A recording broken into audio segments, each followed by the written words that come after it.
मोहब्बत तो करता हो, पाकिस्तान पे अपना तन मन धन तो वारता हो, जब एक ऐसा लीडर मिला, ये मैं समझता हूँ इमरान खान साहब की नहीं, हमारी बदकिस्मती है कि इतना कीमती आदमी हमने 330-340 दिनों से अडयाला जेल के अंदर हमने उसको 40, 45, 50 डिग्री में अंदर हमने रखा हुआ है। बहिश्यत कौम हमारे लिए अलमिया है कि फिर कब कोई और इमरान खान कब उठेगा। है कोई आपको कोई ऐसा लीडर नजर आता है पीपल्स पार्टी में, नून लीग में, जमीयत में, जमात में, ऐसा शख्स तमाम लीडरान से बसद एहतराम, ऐसा शख्स जिस पे कौम की, मुल्क की गालिब अक्सरियत, सब मैं नहीं कह रहा, जाहिर है सबकी अपनी अपनी जमातें, गालिब अक्सरियत जिस पे मुत्तफिक हो और वो ये कहे कि भाई ये आदमी है, ये इस मुल्क को आगे लेके जाए। अगर कोई और शख्स आगे लेके जा सकता है तो आप मुझे बताएं। मैं पाकिस्तानी अवाम से आज अडयाला जेल के बाहर इमरान खान साहब से मिलने के बाद, और आज उनका एक खास पैगाम भी मैं सुनाऊंगा जो मैंने खुद उनसे पूछा, वो मैं अभी आपको थोड़ी देर में सुनाऊंगा। अगर मैं भूल गया तो सरवन भाई मुझे आप मुझे याद दिलाइएगा। लेकिन मैं पाकिस्तानियों आज से पूछना चाहता हूँ, मैं आपसे ये पूछना चाहता हूँ कि 2 साल से तो इमरान खान वजीर आजम नहीं है, 2 साल से तो इमरान खान पाकिस्तान के इख्तिदार में नहीं है, इमरान खान तो गोलियां खा के जेल में बैठा हुआ है। आज आपकी हालत क्या बेहतर हुई? ये जो बजट में हमसे वादे किए गए, 1-2 रात में सारे के सारे बदल गए। बिजली महंगी, गैस महंगी, आपका कोई प्रॉपर्टी का कोई सिस्टम नहीं, बिजनेस का कोई इंतजाम नहीं, बाहर से कोई पैसा नहीं आ रहा, कोई आपकी फॉरेन रेमिटेंसेस सूख के रह गई हैं, आपका कोई इन्वेस्टर नहीं आ रहा।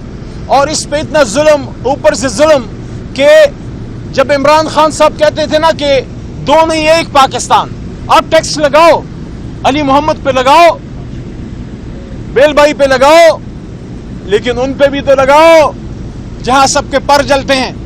क्यों आप इस तरह के लॉज बनाते हैं कि प्रॉपर्टी टैक्स एक मिसाल है कि सब पे टैक्स है, लेकिन सिविल और मिलिट्री ब्यूरोक्रेसी, उनका अगर कोई अफसर जमीन बेचता या खरीदता उस पर टैक्स नहीं है। क्यों?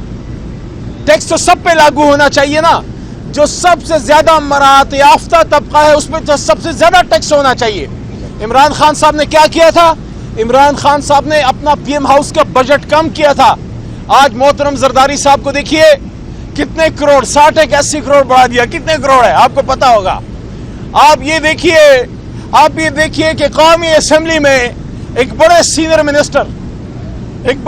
मिनिस्टर वो अपने एमएनएस की तनख्वाहें, पर्क्स, प्रिविलेजेस बढ़ाने के बिल लाते हैं। हम लोगों को शर्म नहीं आती? कौम किस हालत में है? लोड शेडिंग की क्या सूरत हाल है? रोजगार की क्या सूरत हाल है? महंगाई की क्या सूरत हाल है?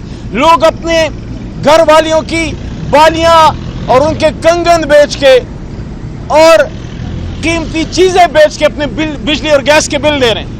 इस हालत में एमएनएस, एमपीएस की तनख्वाहें बढ़ाना क्या मुनासिब कदम था? क्या ये मुनासिब था? मैं मानता हूं कि खर्चे ज्यादा हैं, लेकिन हम अपने कंधों पे बोझ उठाएंगे तो कौम उठेगी ना। ये तो नहीं हो सकता कि मैं अपने तनख्वाहें बढ़ाऊं, मैं अपने पर्क्स, प्रिविलेजेस बढ़ाऊं, अपने आप को मराहत याफ्ता मजीद करूं और आवाम को ऐसे ही छोड़ दूं। तहरीक इंसाफ ने शुक्र अल्हम्दुलिल्लाह एमएनएस, एमपीएस की तनख्वाहें बढ़ाने की मुखालफत की थी, और इस भाई ने आपकी मुखालफत की थी कौमी असेंबली के फ्लोर पे। आपने तो बच्चों के वो डब्बे के दूध तक को नहीं छोड़ा। आपने तो घर की आम खरीदारी की आम चीजों को आपने जो है वो नहीं छोड़ा। आपने तो आम आदमी जो मोटर बाइक पे है, ये जो हमारे कैमरे के पीछे भाई खड़े हैं, वो जो वहां पीछे कबाड़ के काम में को भाई अब हमारे बिजी लग रहे हैं, ये आदमी के पास एक मोबाइल होता है, मोबाइल पे आपने वो टैक्सेस आप उस पर बढ़ा रहे हैं। आम आदमी की सैलरी पे आप उस पर टैक्सेस बढ़ा रहे हैं। आप अपने नेट को बढ़ाएं ना, आप अपने टैक्स नेट को बढ़ाएं। बड़े बड़े जागीरदारों, बड़े बड़े बिजनेसमैन, बड़े बड़े जो जेंट्री अपने आप को कहती है, 75 साल से जो मराहत याफ्ता है, वहां जाते हुए आपके जो है हाथ कांपते हैं। कोई पतली गर्दन वाला, कोई नरम गर्दन वाला मिलता है और दबाते हैं। सरकारी मुलाजिम को और दबाते हैं जो 15-16 ग्रेड का है, 4, 5, 7, 8 ग्रेड का है। आम जो आपका बिजनेसमैन तबका है जो करियाना स्टोर में बैठा है, उसको आप दबाई जाओ। लेकिन जिसकी मोटी गर्दन है और खासकर जिसमें सरिया फिट हो, उससे आप 440 वोल्ट बिल्ली से इतना नहीं डरते जितना आप उस अशराफिया से डरते हो। फिर आप कहते हो हमने अवामी बजट बनाया। खुद आपके वजीर आजम फॉर्म 47 वाले कौमी असम्बली में कहते हैं कि ये तो IMF का बजट है। पहले तो कोई लेपा पोती होती थी, कोई शर्म हया होती थी, बंदा कोई कहता था, कोई बात करता था, कोई बहाना बनाता था।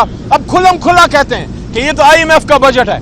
तो इन हालात में पाकिस्तानियों आपसे पूछ रहा हूँ, 2 साल से तो इमरान खान जेल में है, फिर आपकी क्या हालत बदली, आपकी जिंदगी बदली। वो आदमी तो कोरोना में निकला हुआ था, जब दुनिया में कोरोना में बिजनेस बंद था, हमारा 3 की GDP से मुल्क चल रहा था।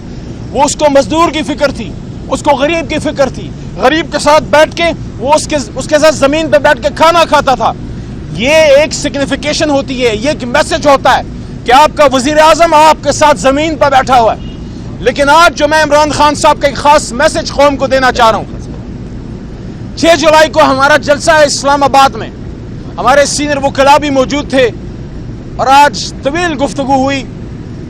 खान साहब से मैंने पूछा कि खान साहब इस जलसे के लिए, पाकिस्तानियों, खान साहब से मैंने पूछा कि 6 जुलाई के इस्लामाबाद जलसे के लिए आपका पाकिस्तानियों के लिए, अपनी कौम के लिए और खासकर अपने वर्कर्स, तहरीक इंसाफ के टाइगर्स और टाइग्रेसेस के लिए, कारकुनान के लिए क्या मैसेज है। खान साहब ने एक लम्हा सोचा और फिर उन्होंने कहा, अली आप उनको कहिए आजादी, आजादी, आजादी के लिए हर कीमत चुकाएंगे। और उन्होंने कहा रूल ऑफ लॉ, और फिर हुजूर नबी करीम सल्लल्लाहु अलैहि वसल्लम का हवाला दिया अपने मैसेज में कि हुजूर सल्लल्लाहु अलैहि वसल्लम ने फरमाया था कि तुमसे पहले बड़ी कौमें इसलिए तबाह हुई कि ताकतवर के लिए कानून और होता था और कमजोर के लिए और होता था।